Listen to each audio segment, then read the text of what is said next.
Well, Yev, do you have your oh so smoky mezcal? No. Well, So funny. your Funny. smoky mezcal. Good thing. Oh, I hear that. Yeah, good thing you mentioned smoky, because we are using our imaginations to still be at the Smoke Viper Hookah Lounge, at least in my heart, if not in character. Welcome, Front Chill fam, to this special Audible episode of Pip and Pixel, the meta show about games. Audible? And special Silicon Valley by Night edition.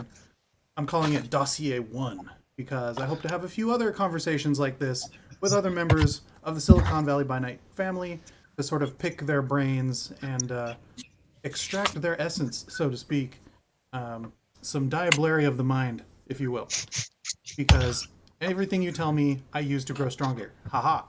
My essence is not available for extracting. I'm sorry. Too bad. And Yev's essence was all extracted in college, so. But that's the wonder of cameras. They steal your soul. So we've already lost. Yes, thanking these lovely people who are here to chat about playing make-believe with me this evening. Myself am Tony, Hatter, all across all the things, but most of you already know that. Over here to my right, sure, in the squares is, it even says right there, Yev, who plays Joe. Say hi, Yev. Hey, it's Yev, who plays Joe. Hi. What? That was the prompt I was given. That's the prompt I know, I'm I'm sorry. That's the prompt you get. Below is Casey, who plays Z, because he likes having as few letters as possible. Very easy to remember. Z, V, T, and you can use anything interchangeably. It's pretty nice. And as far as I know, he has never seen LA by Night, so wasn't even trying to make a joke off the character X. So nice. I'll explain it to you later. All right, so I was going to be like, "There's LA by Night," and I was like, "I should know this." It's really good. Maybe we'll talk a little more about it this evening, as some of the prompts I have diabolically planned may prove such things. But before we get there, let's not forget this other lovely individual, Lisa, who plays Ahnaf, and she 10 points to say it right this time. I like Tara for short. I wrote it phonetically for myself, so I'm hoping that will stick. Good job. Good job. Just We appreciate it. Ahnaf. Good. Yes. Just remember, Tara for short. Right. But yes, Lisa is very kind to me and follows me around on bunches of games. It's delightful. I appreciate it. Of course, big shouts out to Yev, Doomsayer, and Nomad, who is a silent benefactor, as well as to Backblaze, who is effectively the founder of the feast. So, and it appears Casey is still working on his side projects. That side hustle, Yetsy. Just one finger. Side hustle, yeah. So what I really need to do is make a little hat so I can have horns. Yeah. I've seen those. I've been to fairs. Technically, I think these are dog ears. Maybe we'll meet Casey's menagerie later. He shared it with us earlier, so we'll see. But yes, lovely. Short session this evening, and but no less entertaining. Hopping straight into it. Let me go into our first question, and feel free to just start shouting over each other if you feel the spirit move you. Our first inquiry for this evening is: how long have you been into tabletop role-playing games? Oh my god. Sounds like you're going first. Yes. Okay. Since third grade. Sick. So Wow. 5 years. Okay, well, You nerd. That's so long. I guess mine runs about 17 years. 17, 18 years. So yeah. Yeah. Longer than my niece has been alive. I mean, I have a weird relationship. Well, I suppose tabletop role playing games, like 6 years, maybe. It depends on when we got involved with Critical Role, because that was my first. That was the first thing where I like watched it and I was like, I want to do that. Oh, really? And then I maybe had a session like half a year before that. But it was only one, and it was like 2 hours or something. And so it was my first entry into tabletop in general. And then we did the Critical Role sponsorship, and that spawned out of their kind of playing with Vin Diesel. And I was like, man, I want to try that. That sounds dumb. And so I forced my other friend group to start a campaign. We're still playing it, which is nice. With Vin Diesel? Sweet. No, not with Vin Diesel. They're in Ashland now. So if sometimes you follow me on Instagram and you see pictures from Ashland, that's me driving up there to play Dungeons and Dragons. Nice. Yeah, They have a Shakespeare festival and a bunch of cold breweries. They do, and they have a lot of. I can put on my little Dungeons and Dragons vest that I buy there from their 3-penny mercantile shops. But yeah, so tabletop games, not long. Like, it's been very, a small amount. I fell in love with Vampire the Masquerade, Bloodlines, the game. I had no idea that it was actually a tabletop system. I just really liked role-playing games, computer games, and that one was one of my favorite games of all time. So, Bloodlines, awesome fact, it actually uses dice pools. You can turn them on, so you can see the rolls. Oh, nice. Oh, yeah, no, I know, and that was infuriating when I played it. So, yeah, I like it when games fudge on my behalf, and that game sometimes refused to do so. So it was sometimes harder. Shooting something point blank and having it miss does not a happy Yev make, but is perfectly thematic.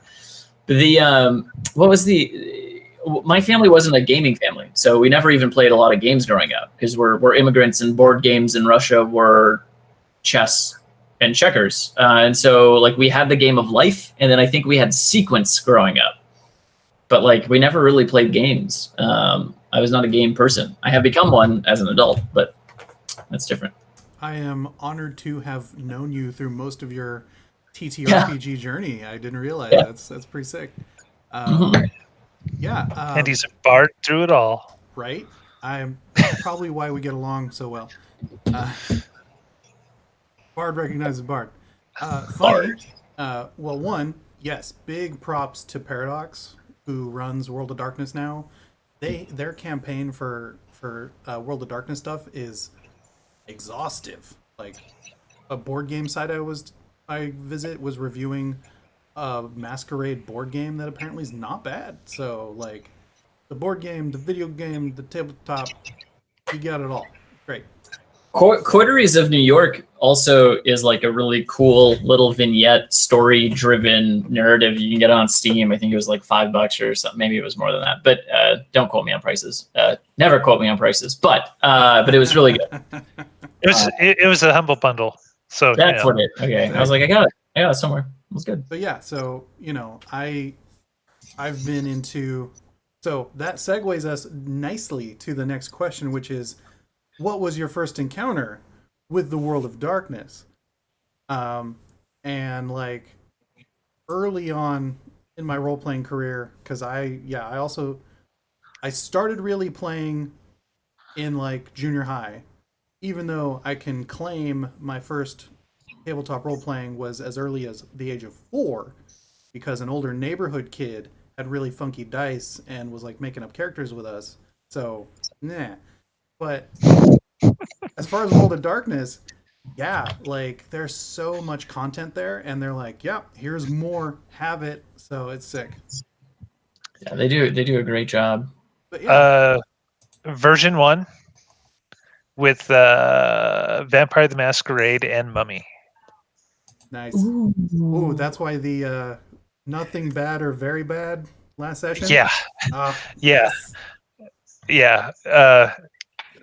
And if you haven't seen the Mummy source material, you should get it, because it's arguable that like one vampires were powerful because I feel in edition 1 vampires were probably the least powerful race because werewolves were hella strong. Mages were just ridiculous. Fairies. I mean, come on. Don't And get me started on fairies because I'm still Yeah. dealing with that shit. yeah, and wraiths. And Ooh. it's like it was interesting because as a vampire character, you had to obey the Masquerade, where werewolves got the veil.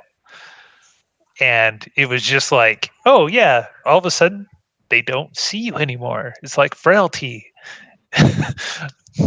And so it's interesting that they were considered so overpowered in that. Yet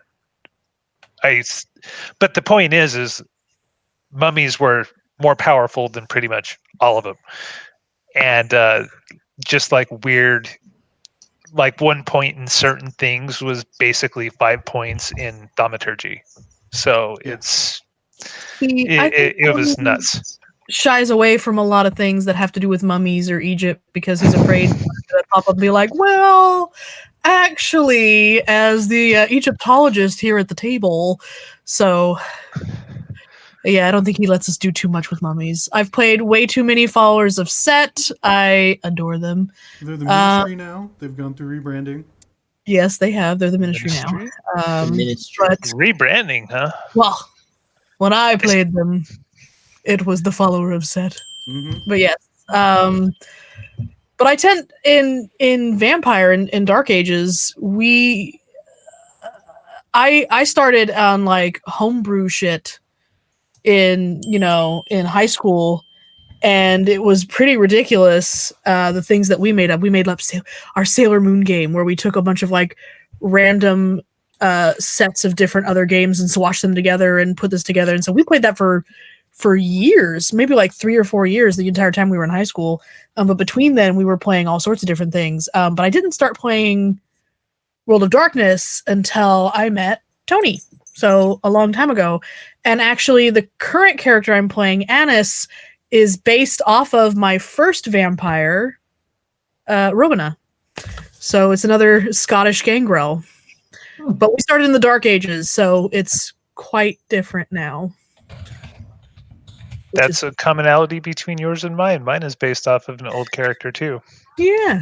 Who survived 2 blood hunts. Oh, yeah. Robina actually hid away the last of the Cappadocians in her family's crypt. So even after they were all gone, she had one stowed away in some walled-off stone wall. Robina was a collector of unique things. Yes, she was. That would do it. Don't worry, Casey. I hope to break your old character's record. We'll see if we get there. You're helping me by offering the Diablary 2 barons in front of a couple other dudes. So I don't think we'll have to try very hard. It's great. This is not okay. Of course it is.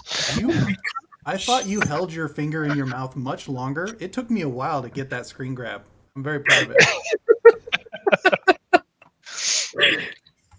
So, in the World of Darkness stuff, my second character, like in Werewolf, I went with what are the female tribe? Black Furies. Ooh. I had a Black Fury, and then I had a Bubasti. So it's a Bastet tribe. It's the Egyptian ones, the lanky, like black cat ones, who got shotgunned in the middle of a 7-Eleven. And kept walking. As one does. In her best dress. Oh. As one does. Yep. Shout out to Deflagratio in the chat, who's accusing me of still having a Gehenna book. Cool. Yes, I have it out, threatening my players constantly. So don't worry. Deflagratio was there. I think he was there for when I tried to run a Gehenna game many moons ago, and it didn't go great. I had a couple of real good power gamers that understood the rules better than me. It was growing. So, for those not familiar, Gehenna is the end of the world for Vampire the Masquerade that happened mid 90s, late 90s, when second edition was sort of reaching the zenith of its popularity. There's a few very cool scenarios in that book. Speaking of feeding, Yev is going to go find a victim. It's great. Who knows? Maybe Or DoorDash people. Yeah. No. Well. I mean, that's perfect though. Ooh. Those poor service people. I mean, especially for Ahnaf, who doesn't have a haven. These people are just disappearing in random ass places. So it's these are the mirrors of reality that we dabble with in this game. yeah. But yeah, no, big shout out to the writers on version 5, because yeah, a lot of these same lore threads have been maintained and brought over to the current meta, which is with the current storyline, which is delightful. And yeah, speaking of ridiculous things that happen to characters, thanks again. Beautiful transition to what is a memorable event in your World of Darkness career? Oh my gosh.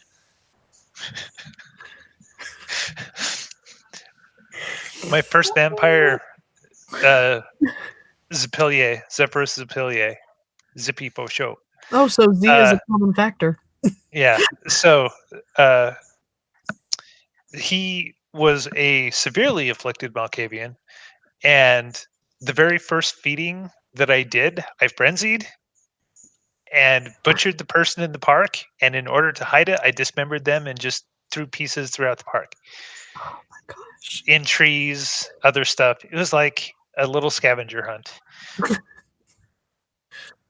This reminds me of that episode of Archer where the doctor's giving them each a piece of the assassinated person. Like, here's where you drop it off here. Here's where you drop it off here. Like, that seems oddly specific. It creates a smiley face on a map, and they're like, oh. Get your Easter baskets, honey. Yeah. We're going to the park. Now, frenzying early in a vampire's career, I think, is an excellent move. You know, it really sets the tone that you're a monster. I love it. I don't know if I had, I mean, I'm new to the World of Darkness system, or engine. I think it's a system. But, I mean, I guess, just going down and being on LA by night and kind of hanging out with those folks that are actually doing it for realsies, as part of the canon, was really entertaining. I mean, they're great. They're great people. So yeah, I guess it was just weirdly being tangentially involved. That was not my expectation when we sponsored that show. It just kind of happened at their behest. But as anyone that works with me knows, I'm kind of game for whatever, and so I agreed. And that was fun. Yeah. I don't know. In the game, though, I think it's. I think my original character that we played, was loosely referenced, I think, in Silicon Valley by Night. Ivy was kind of fun. Just doing the the slot 0, kind of before his turn. I kind of enjoyed playing that out. And he had quite the appetite. He did. Yeah. Yes. As soon as I mentioned, it sets the tone that you're a monster, and then you started talking, and I'm like, oh yeah, the horrible thing you did, you thought was hilarious. So okay. I mean, it just kind of happens that way. Yeah. No, I've had too many vampires, and we're so ridiculous. There are so many just. It's put your hand in the hat and decide. I mean, if you're going from Robina with her daddy issues, hopping from her father to her sire, to the Cappadocian, and then we actually had Robina follow into another campaign where she was watching over the last living relatives of her bloodline when she was alive, and kind of losing her shit over the, are you kidding me? You got turned into a vampire. Now we end here. There'll be no more of us. And being this matron aunt to having shit boots because they used to have to rock through the sewers of dark aged Germany, and having specific boots that she had to stop, change her boots, put on the new pair, and then we can go. Shit boots. That's how. Yeah. See that reminds me of a campaign that I was running. That was a Dark Ages campaign that had mages and vampires in it, and with mages specifically, I can't remember what it is, but they can cause miracles. Mhm. And one of the mages in the group cast a spell that did exactly what it was supposed to do, and it killed what it was supposed to, but it granted a miracle. And red bolts cracked across the sky, and blood started pouring from the sky. Checks out. And Sure. it was good because it was the only way to heal the one vampire that they had with them. And There I we was go. like, Let's call upon plague. yeah, it was it was interesting. Like when you get to play with mages without paradox, Yeah. you get to see how utterly BS the system is. Mm-hmm. Mm-hmm. I have, for better or for worse, not actually played a game of Mage, but we have a friend who's finally gotten into it, who plays with us on other games, and she's just like, it's stupid. It's just stupid, bro. It's just we're like, yeah, and that's coming from us. Yeah, so the constraints is that you have to hide everything within the mundane. Right. Like, so it's a very, like, to play well and to have it be fun, it's really difficult to play mage because you have to have very good detailed like surroundings to know what's around you at all times, so you can kind of fishhook stuff into things Right. and kind of make it plausible. So that's kind of the hard part and the fun part. As long as you have a DM that's good with this, like, descriptions, you're pretty set. But I always played a Euthanatos because, little good death. Love it. But yeah, the Euthanatos are great. I do not know this system, but I do like magic.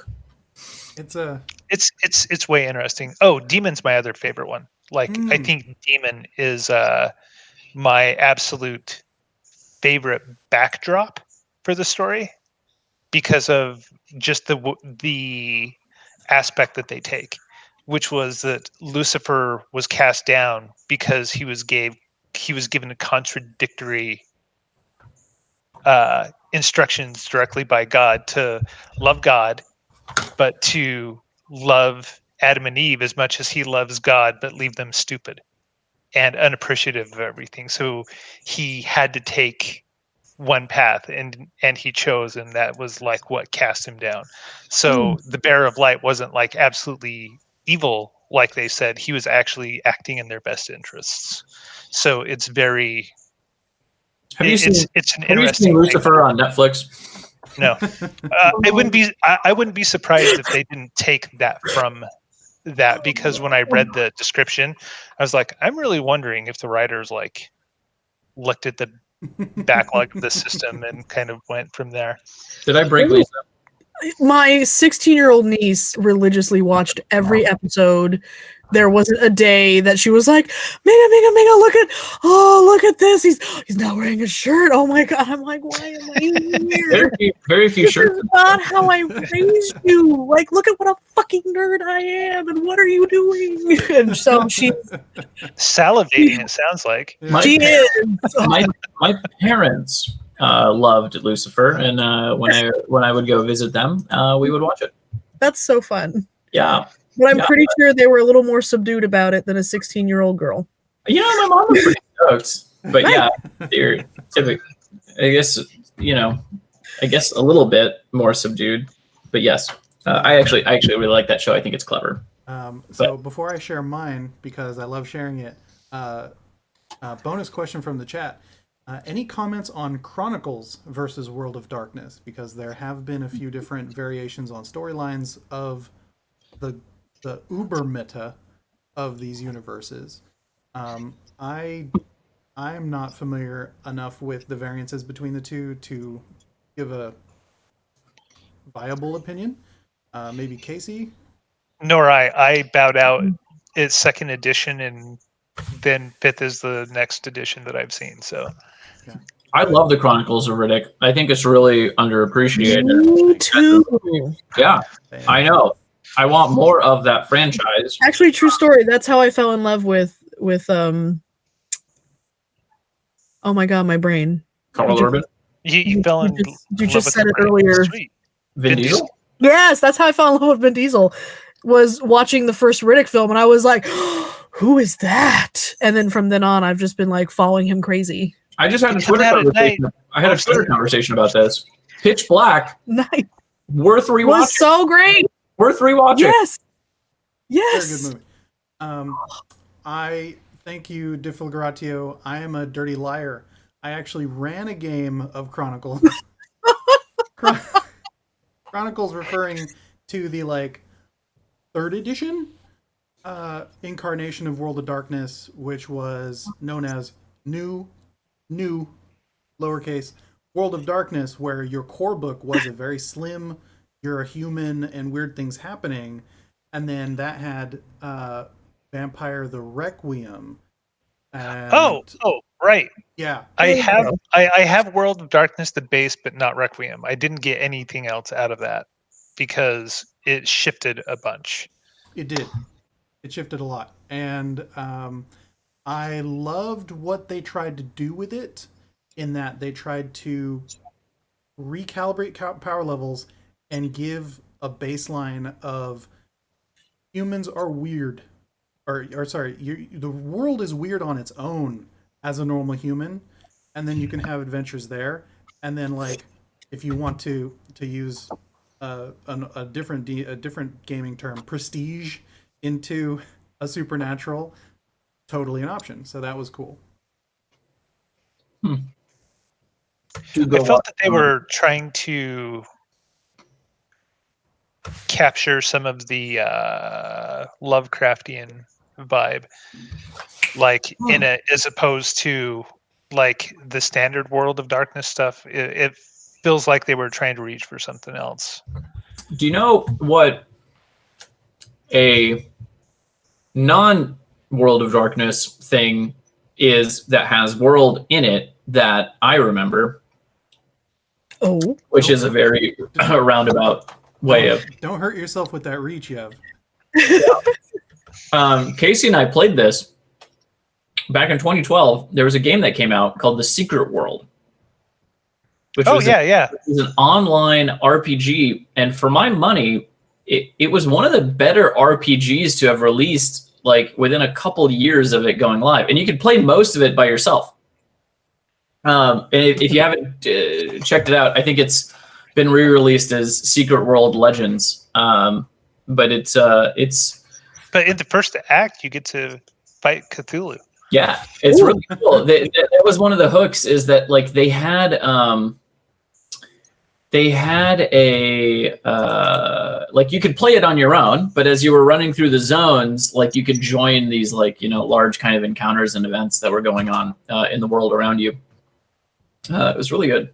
Highly recommend checking it out. It was good. I play it every once in a while, or used to. Yeah. Drifting back to the New World of Darkness comment with the Cthulhu-esque. And that's one of the reasons I think that attempt was so well executed, was because a big element of horror is the unknown and making up your own decisions on what the bad thing is.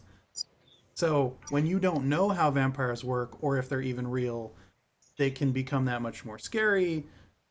Insert whatever supernatural or even just strange, events. There was around that time I actually worked at a like games shop, comic shop, and there was a book of just not even like campaign settings, just jump off prompts with some basic NPCs. And a few of those were just delightfully kooky and spooky. And you're like, yeah, you can take this and create a short campaign out of it and then, freak out your players, and it's a good time. So I did like that. Now with 500% more squid. Yeah. Noise.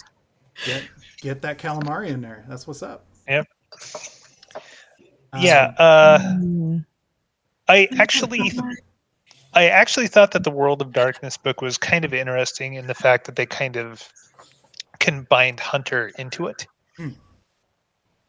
And you didn't need like extra supplements because you kind of already knew how to do it, because it kind of went enough into the cult and spelled out that there was other things out there as long as you were, enlightened enough to Open to the idea. realize it. Yeah. as long as So your I thought character that knew. was yeah. So I think that it was interesting in that aspect. I No, dig we that. actually loved World of Darkness so much. We were playing a different game with a fate system and decided we hated the fate system so much, we rewrote the game with World of Darkness rules so we could at least play a little more streamlined, something we preferred. So Tony, a friend of ours, and myself, we all sat down at a table and we're just like, okay, this is this matches up with this. And then we ended up playing a really fantastic game for like 3 years straight. So although DMing these guys is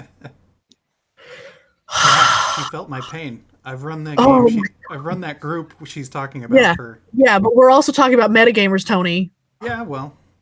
Oh, Yeah. You mean just min-maxers? Oh my I god. talk No. about it above the table. My character doesn't know, but I'm going to talk about it. Oh no. ruins the no. game. Because If if you- people haven't figured it out, they can't keep a hold of them. What am I trying to say?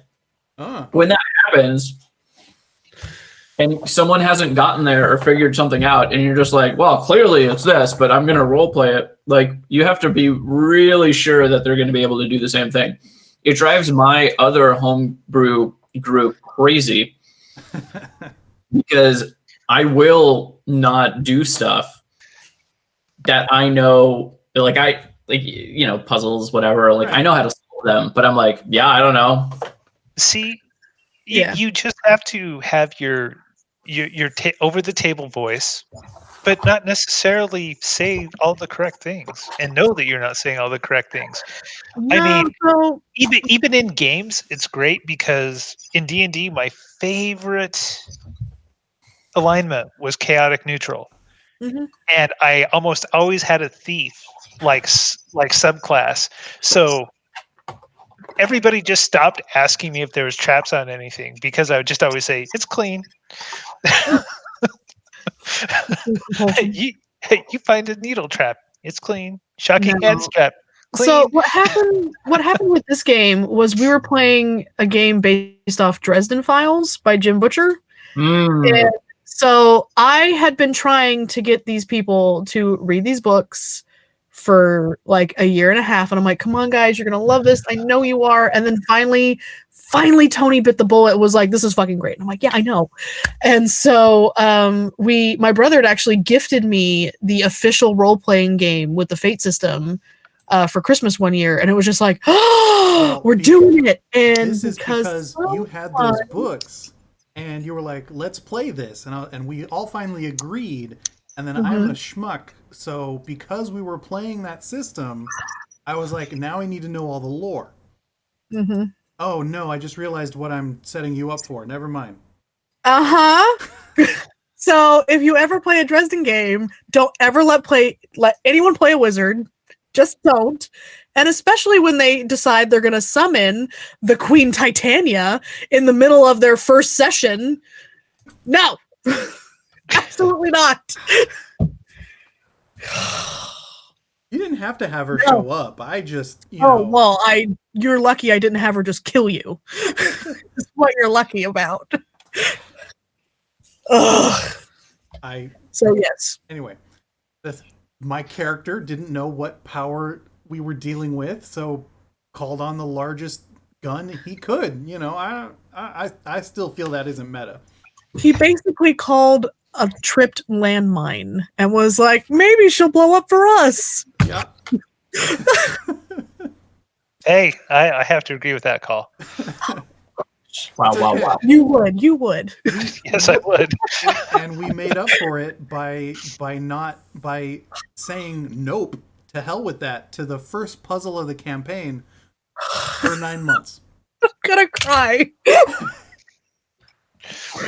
So just to show you how like I would do the same thing.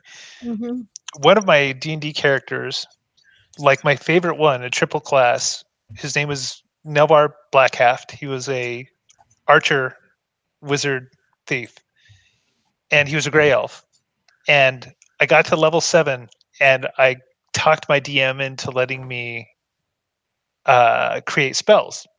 So I made a touch spell called Arc, which basically welded all the metal somebody was wearing together and immobilized them. And then I had Nelvar's Arc Tornado, which basically did the same thing. But the catch is it was basically a 9th level spell and damage and everything else because I couldn't control it. I could summon it, but I couldn't control it. So I had no idea where it was going to go. And it filled volume. So if you cast in a room, it would go out like an F5. Or if it was outside, it would stay like a single column. May not hit anything, may hit everything. But in a dungeon, I could hit everything. So I never wore metal. So I wasn't immobilized. So if it hit me, I would still be okay. I would take damage. But yeah, it was great. Everybody hated me. These are the puzzles that I do love. No, Tony just hates the way I play because I always collect pets. I've learned to accept it, and I'm prepared to role play multiple PCs against each other as long as the table's willing to watch me talk to myself for a half an hour. Okay. So we made poor Tony role play two horses talking to each other once because one horse was play it out. Yeah. No, they were invested in this horse so hard. We were. They were so invested in this horse. He was sad. Yeah. Yeah. So no, whenever it 1 out of 2 games we play, one of my characters ends up with like a band of kobolds because I just can't not. I love them. But did you finish the arc of the story with the horses? Oh, yeah. No. Did we? Yeah. Did the horse die? Yeah. Yeah. Tax.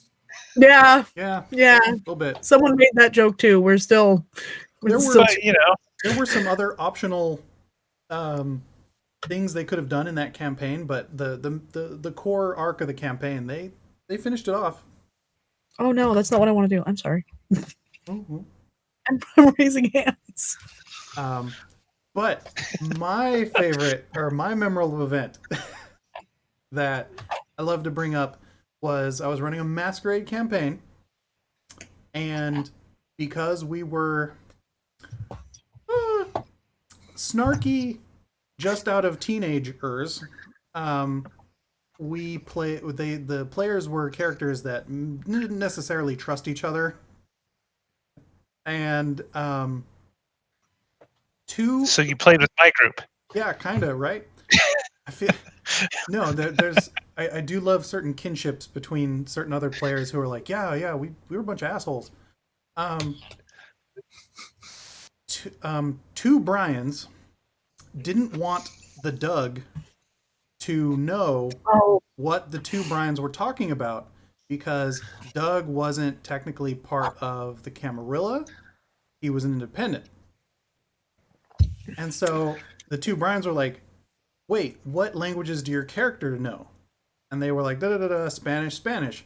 Wait, you speak Spanish? Yeah. It's like, Doug, you don't speak Spanish, do you? Doug's like, no, I got French because I'm Canadian. And they're like, oh. And then they start talking in terribly accented, broken Spanish at each other.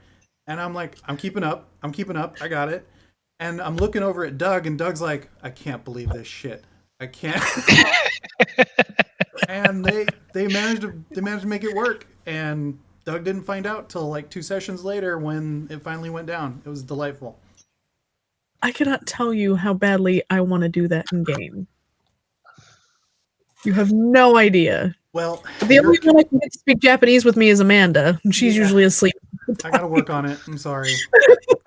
I have this Rosetta Stone. One day I'm gonna use it. So yeah. Oh yeah. Rosetta Stone's really hard to learn Japanese with, by the way. Okay, noted. I will keep ignoring it and use the other thing. The other person. It teaches you. It teaches you the form called Te form, which is all the doing forms. So it's you lose a lot of how to make sentences. Genki is actually the best. Cool. I will look into that. Deflagratio in the chat. He was a member of that game with the Doug and the Brians, so he was there. It was a good time. Nice. Yeah. So cool. And I think it may be obvious if someone has stuck with us this long, but I wanted to ask the question anyway. What do you find captivating about the World of Darkness, or role-playing in the World of Darkness?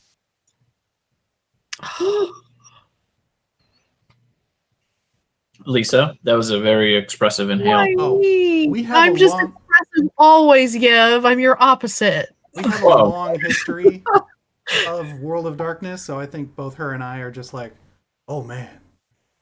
Everything. So I've always been an edgelord ever since I was a little girl. They were like, there's something wrong with that one. She's either a serial killer or she's just weird. So thankfully I love little animals. I became both. Well, I get to be both, so you know that. Yes, I get to be both, and it's this beautiful like amalgamation of being vicious and crafty without having to go to jail, which is for me like 180% the reason why I like role playing so much, is because it's a release. It's how I let off steam from the week. And when we don't have our weekly session, like you can tell because I'm much more irritable the rest of the week when I haven't, ripped off. And I love barbarians. I love anything that just runs in and kills everything without looking first. And Joe Abercrombie. Oh no, one time we were playing a game and I busted in and killed 2 bronze dragons without asking questions. And everyone's like, why did you kill them? Well, they were dragons and we were supposed to kill the things that were bad.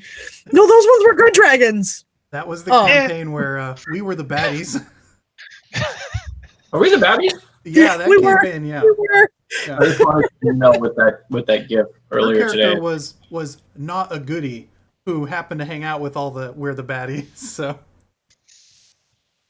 Yeah. Yeah, no, oh my god, I was going to say Zhenya. Kalia was a true neutral, and she just really didn't give a shit, and she hung out with people who did give shits, and she was like, okay, let's do it. Yeah, Zhenya is fascinating because that's what my family calls me. Oh, really? Yeah. So I have a history. It's my actual name. Oh. Like, Yevgeny is what they had to put down on paper for Soviet Union reasons, but no one ever called me Yevgeny. They called me Zhenya because it's a shortened form, and it's unisex in Russian. That's so weird. So I have a... It means what in Russian? It doesn't mean, well, it means well born, but it's a unisex name. It's ambisextrous, so it can be used for both genders. Yeah. No, I have a long gender history of playing Russian characters. Yeah. So no, I've got Kali, I've got Seda, I've got Zhenya. Zhenya is actually my current character in our 7th game, which is my favorite thing ever. I love all my characters, but Zhenya is definitely like top 5 characters right now. If you've never played Qatar, you need to. Ooh. Qatar? QATR. It was the Arabian Adventures for D&D. Oh yeah. They had some really cool stuff in that. Yeah, we've dabbled in some sand and Mediterranean Sea tastiness on occasion, but yeah, no, maybe we should take a deeper dive on that. Potential spoilers, not, but like a lot of the southern continent in Ataric's crew is inspired by that sort of like Moroccan caliphate sort of flavor. So if the crew not Qatar, Al Qadim. Right. Sorry, I was like, I knew what you meant when you mentioned the D&D one. But yeah, so if the crew ever travels south, which I hope we do, I have plans. We should see some of that flavor. Should be good. But yeah, so who else has something of interest? Why we like World of Darkness? I like that it gets kind of dark. Like that. I mean, that is not like my nature in general. Yeah. So it's my characters tend to not. They tend to be aloof about everything, right? Which I kind of like the idea of someone that is just constantly surrounded by horrors, but is still just like, meh.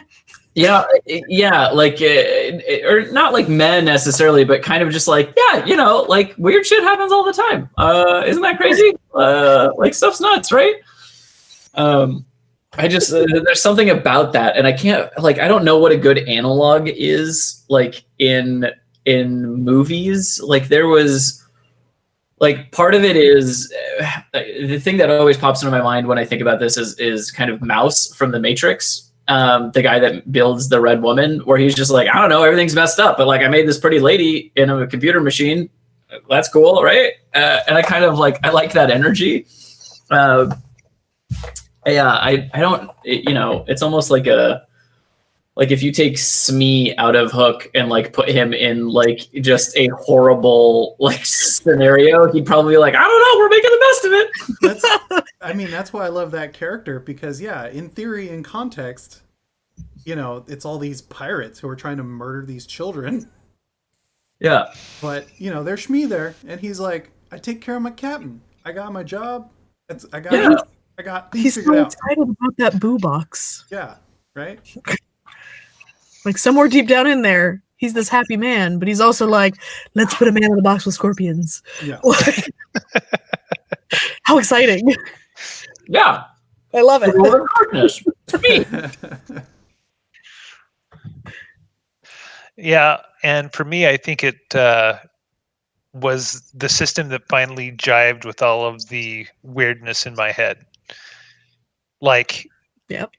So I tried to explain my dreams when I was younger to people, and I would get these looks, and they were like, if you die in your dream, you'll die. And I was like, no, you won't. I've died lots of times in my dreams, and horribly violently too. And they're like, what? And I was like, yeah. And I was like, I don't know. I was like, and then I started describing long-term dreams to people, and they would just kind of have these horrified looks on their face. And, but yeah, it kind of hits the tone that's in my head, and I can talk about stuff and things that have happened mentally in context where I don't really have to shape them very much, and I can just kind of talk about things outright. So it was a good outlet for that. Big time. I mean, anything that keeps you from murdering people is good in my book.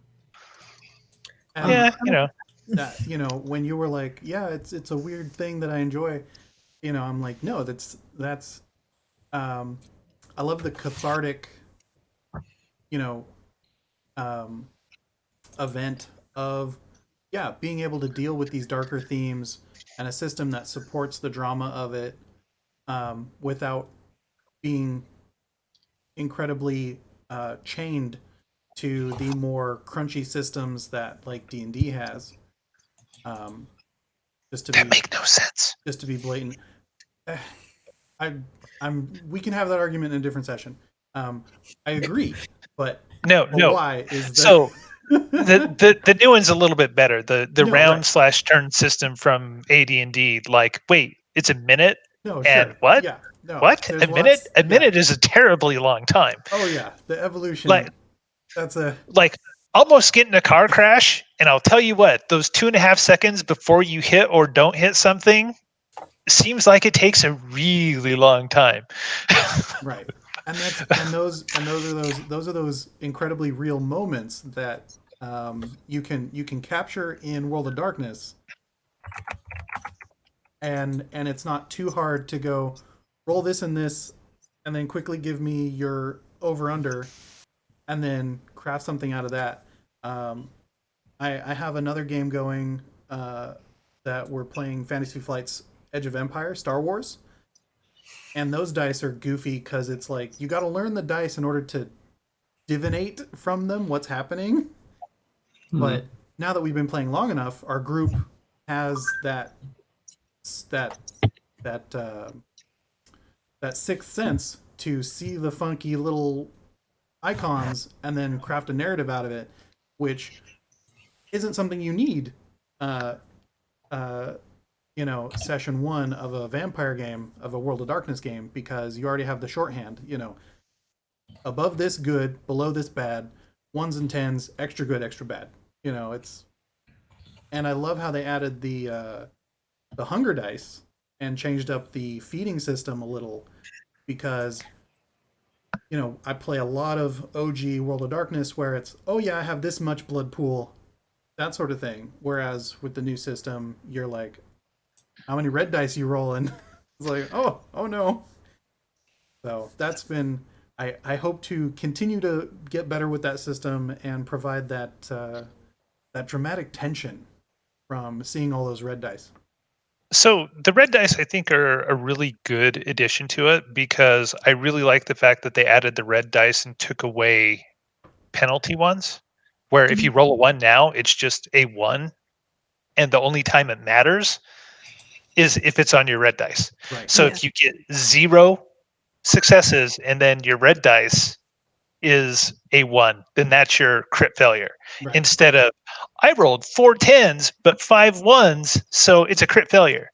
Yeah. Because I just erased all of my successes. I'm really glad that they took that out, because it kind of impeded the game in some ways. And when you're playing Shadowrun and you get your rolls messed up and you start taking away 1s, that happens way more frequently from your dice pool.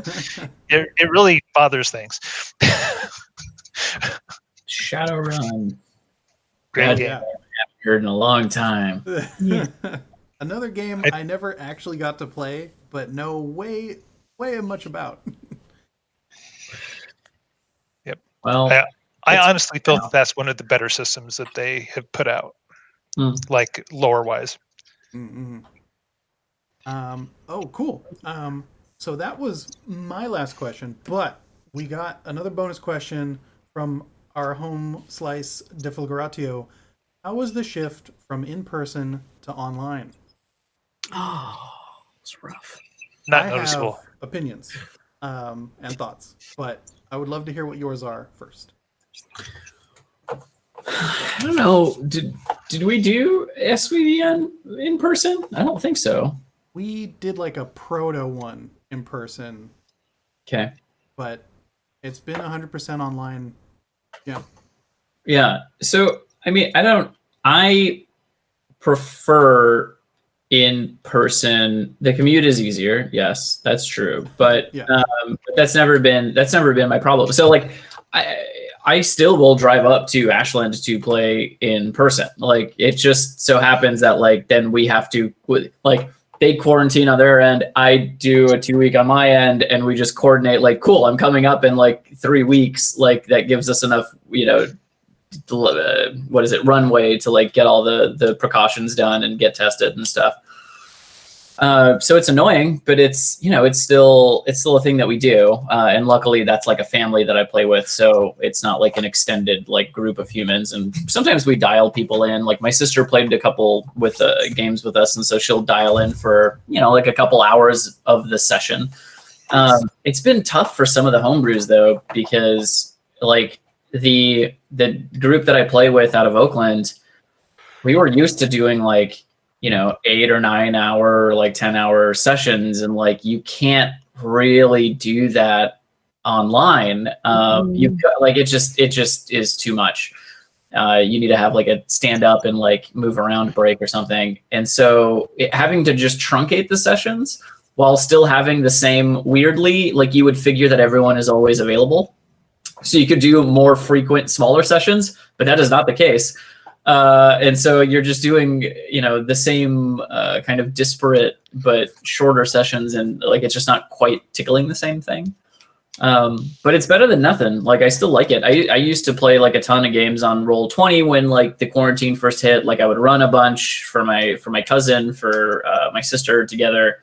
I ran some for Backblaze back in the early days. I might pick that up again if I ever get more time, but it was an adjustment, but fine. Just not the same. Yeah. So I actually misunderstood the question. I thought that you were going for more of an online aspect of how it was going from just playing in person to playing online in front of other people, which is like really not that big of a deal. But I don't think you can ever replace the in-person aspect, because you get so much more vibe from the group that you're with, and you can all much more easily kind of get on the same page, and you can like share more. There's more body language, there's more everything. You can see that look on other people's faces, and when you play online, I feel that a lot of it gets filtered out. I mean, I guess, the kind of the one thing when you were mentioning going online, like in front of other people versus like playing in the confines of your own apartment, like I have in my homebrew games, they're not live streamed. So we haven't, this part has not changed, but I noticed that like I have to make slightly different character choices depending on what is going to be out in the ether forever versus something that is in a quote unquote space. Yeah, like so that has been kind of a calculation that had to be made. Not terribly problematic, but it is an added layer. Yeah, and for that, there's no choices that I would make in game that I would like change. But there's stuff that I would say differently. Stuff. Right. I would that I shift around. So it definitely puts a kind of crimp on things. That's exactly what I mean. Like character choices still accurate. Character vocabulary changes dramatically. Right. Yeah. Well, we've all heard what a sailor I am, so I try, guys. I really do to rein that in. For all the cussing, go see Sneaky Centaur, shameless plug, Sundays. Yes. We are literal sailors in one of those games, so that's fun. For me, like getting together for a game was almost like Sunday dinner for us. Like, even when we were having game at Tony's apartment and the few times that we had it at my house, I would make dinner. Like, and I would set the table and I'd put out the silverware and we'd all sit and we'd have a meal together and we'd talk and we'd chat and you're sharing this energy. And then afterwards everyone would be full and we'd be playing this game and we're laughing and it was such a meal energy wise. As the horrible extrovert that I am, like I need everyone around me and I love all that vibrant energy. And then when we switched to this, like I can see, and everyone's like, "Oh, but Lisa, you're still hanging out with people," and I'm like, "It's not the same." It's like when you watch the Food Network and you see all the good food. Are you full inside? Did you eat? Can you smell No, it? same thing. Yeah. I did, but I ate a bunch of like Sour Patch Kids while I'm watching all the Yeah. delicious food being Yeah. prepared. It's very Yeah. And you're hungry. like, why is all of this food so sour? Oh, It's just hey, really overloaded on the seasoning. Man, this all tastes the same. it was a rough transition for me. I'm thankful that we live in a time that we can actually set up online and still meet in our little squares, and I can still, have a snack in front of me or whatever have you. But it really doesn't supplement the need to be around my like-minded friends and the ridiculous shenanigan that we get up to. I'm thankful for having it, but if I were to pick again, I'd be like, no, I'd No, thank you, Yeah, no, COVID. yeah, I would rather not. yeah. I don't want that. I don't want to do this again. Did my mic pick up the goat scream in the middle Yeah. of it? Yeah. I'm not sorry for that. That's my wife, JC. She plays Carvis in a Tark's crew. She's the little chaos gremlin who came over and yeah, she's chittering away as she scuttles back up to her lair. So hopefully we'll be seeing her sooner than later back on the games as well. Yeah. Yeah. I think that's why I let you all go first, because these are all the things I feel. I marvel and am amazed and embrace all the tech we can bring to bear to play this game remotely across time and space. And we do have some friends that even before this time last year, we were remoting in because we love that person so much. We would rather have them on a delay, falling asleep on us with no camera than not have them at all. But yeah, I'm like, that is the only delineation for me personally is, would you rather not do it at all? Or is the very thin, very defined line for me that I'm like, I'm not a fan of this. Like, So But I still need it.